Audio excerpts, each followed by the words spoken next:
सागर जाधव हे ओळख म्हणजे सांगावे लागत नाही की सागर जाधव म्हटलं की हा कोण, तर एकनाथ शिंदे साहेबांच्या जवळचा, ही माझी ओळख आहे. त्यांनी सांगितलं तू लढ, मी तुझ्या पाठीशी आहे. लोकप्रतिनिधींच्या आडमुठे धोरणामुळे मला तिकिटापासून वंचित राहावं लागलं. कोल्हापूर जिल्ह्यात चर्चा नसेल तेवढी माझ्या निगवेकालचा जिल्हा परिषद मतदारसंघामध्ये चर्चा होती की शिवसेनेचं तिकीट हे 100% सागर जाधव यांना मिळणार. पैसेवाला, दांडगा किंवा पूर्वी जात राजकारणी आता नाहीत बघत. ह्या मतदारसंघामध्ये आजपर्यंत ज्यांनी जे प्रतिनिधित्व केलं ते सबशेल फेल ठरलं. जिल्हा परिषदमध्ये जर संधी दिली तर ह्यो संधीचं सोने केल्याशिवाय राहणार नाही, असा एक लोकांच्या मनात एक ठाम विश्वास होता. नमस्कार, मी राहुल सडोलीकर आणि तुम्ही पाहायला सुरुवात केली आहे डिजिटल कोल्हापूर.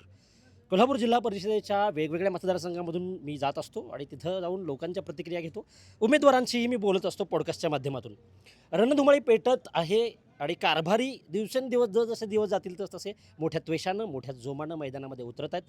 आता सध्या मी निगवे खालसा जिल्हा परिषद मतदारसंघामध्ये आलेलो आहे आणि इथं उमेदवार माझ्याबरोबर आहेत. अपक्ष उमेदवार सागर जाधव माझ्याबरोबर आहेत. जाधव साहेब नमस्कार. नमस्ते नमस्ते नमस्ते. छत्रपती शिवाजी महाराजांच्या पुतळ्याला हार घालून तुम्ही तुमचा प्रचार शुभारंभ केलेला आहे. काय वाटते, महाराजांकडनं काय प्रेरणा घेत आहे? महाराज आमचे दैवत आहेत. दैवतांचा आशीर्वाद घेऊन कोणत्याही कामाला सुरुवात केली की त्यात अपयश येत नाही. बरोबर. त्यांची प्रेरणा घेऊन त्यांचा जे इतिहास आहे तो अतिशय वाखाणण्याजोगा आहे. बरोबर. त्यांच्या इतिहासाचा इतिहास इतिहासाला प्रेरणा माहिती घेतो. घेऊन प्रेरणा घेऊन माहिती घेऊन आपण त्या पद्धतीने आपण काम करतोय. बरोबर.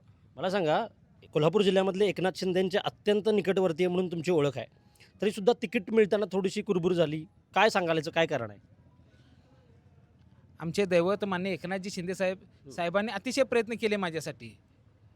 तिकीट निगवेकालसा जिल्हा परिषद मतदारसंघामध्ये तिकीट देण्यासाठी, मला संधी देण्यासाठी त्यांनी अतिशय प्रयत्न केले.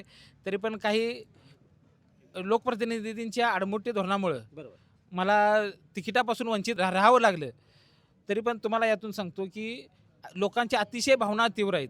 एक सच्चा शिवसैनिक, कडवट शिवसैनिक आणि माननीय हिंदू हृदय सम्राट बाळासाहेब ठाकरेंचा कडवट शिवसैनिक, माननीय आनंद दिघे साहेबांचा शिवसैनिक, तसेच आमचे एकनाथजी शिंदे साहेबांचा कडवट शिवसैनिक, कार्यकर्ता, त्यांचा घरातला माणूस म्हणून माझी कोल्हापूर जिल्ह्यामध्ये ओळख आहे. आणि सगळ्यांची एक आशा होती की सगळ्यांना एक वाटत होते की जिल्हा परिषद जाहीर झाल्यास की बाकी कोल्हापूर जिल्ह्यात चर्चा नसेल तेवढी माझ्या निगवेकालचा जिल्हा परिषद मतदारसंघामध्ये चर्चा होती की शिवसेनेचं तिकीट हे 100% सागर जाधव यांना मिळणार. विरोधकांसुद्धा धास्ती घेऊन होते. विरोधकांनी सुद्धा आपल्या सीटा डिक्लेअर केलेल्या नव्हत्या. जोपर्यंत आमचा अंदाज येत नाही तोपर्यंत डिक्लेअर केलेला नव्हता. आपण मान्य दैवत एकनाथजी शिंदे साहेब यांच्या माध्यमातून आरोग्याची कामं असतील, पोलीस स्टेशनची कामं असतील, कोर्ट कचेरी असतील, वैयक्तिक वाद असतील, काही असू दे, जिथं अडचण येईल तिथं आम्ही मान्य एकनाथजी शिंदे साहेबांच्या माध्यमातून आपण कामं करण्याचा प्रयत्न केला.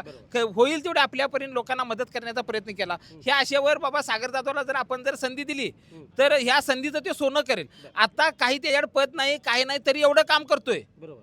आणि जर यांना जिल्हा परिषदमध्ये जर संधी दिली तर ह्यो संधीचं सोने केल्याशिवाय राहणार नाही, असा एक लोकांच्या मनात एक ठाम विश्वास होता. आणि शिंदे साहेबांची भूमिका नेमकी काय आहे तुमच्याबद्दलची?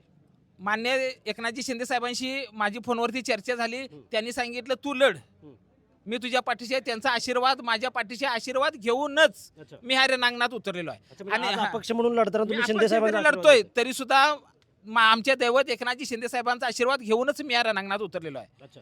काय वाटतंय, आता तुम्ही फिरताय, एकतर मला वाटतं 12 गावांचा तुमचा हा मतदारसंघ आहे, 2 गण आहेत आणि या सगळीकडे फिरत असताना काय वाटते, परिस्थिती काय आहे, लोकांच्या काय प्रतिक्रिया तुमच्याबद्दलच्या काय आहे? हो, निगवेकालसा जिल्हा परिषद मतदारसंघाची एक पुनर्रचना नव्याने झाली.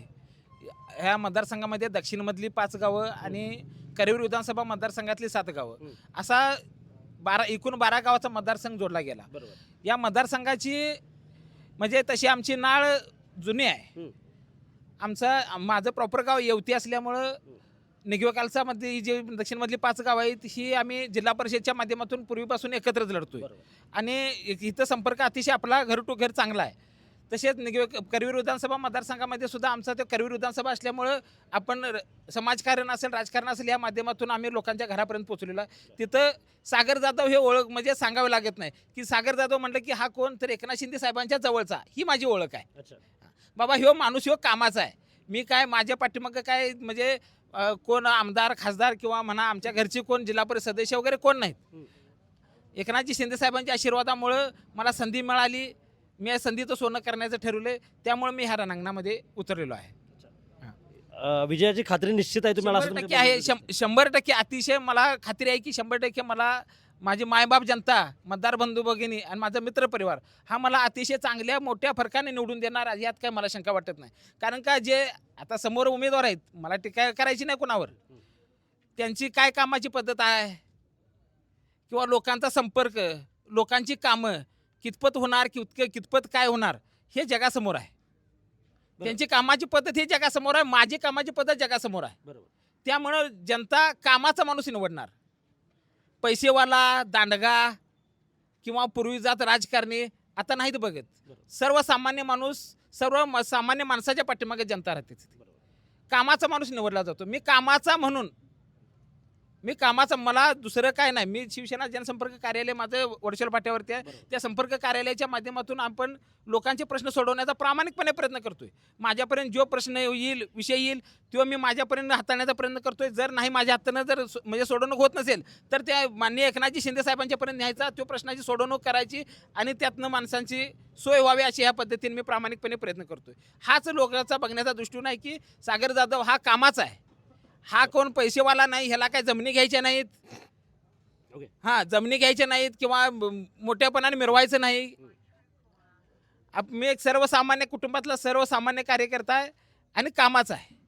माझ्यापर्यंत मी कायम उपलब्ध माणूस असणार आहे.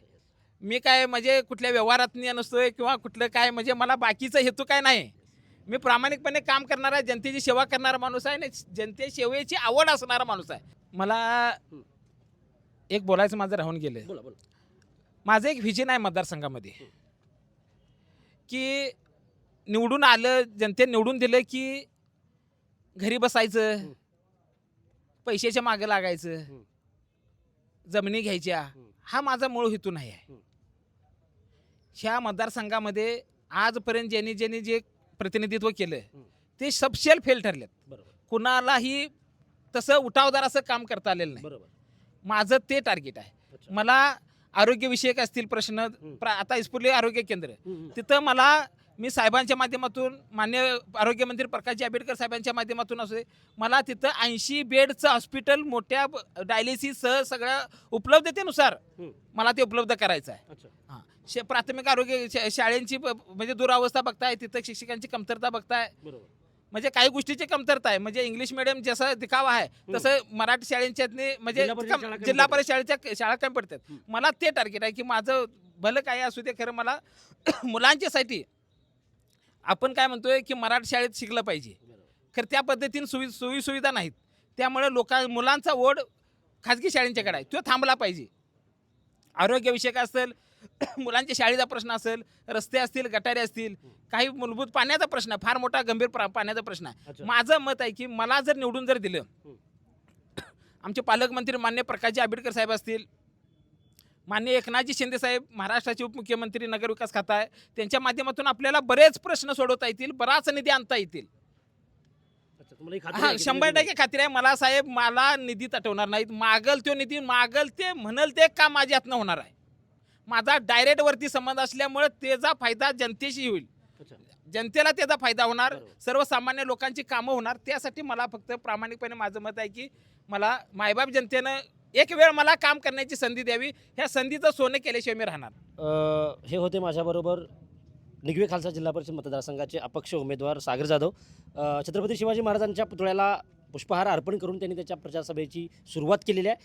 जाधव साहेब, तुम्हाला मनपूर्वक शुभेच्छा. विकासाचं विजन घेऊन तुम्ही जातात आणि त्याबद्दल तुम्हाला मनपूर्वक शुभेच्छा देतो. अशाच नवनवीन अपडेट्ससाठी डिजिटल कोल्हापूर चॅनेलला सबस्क्राईब करायला विसरू नका.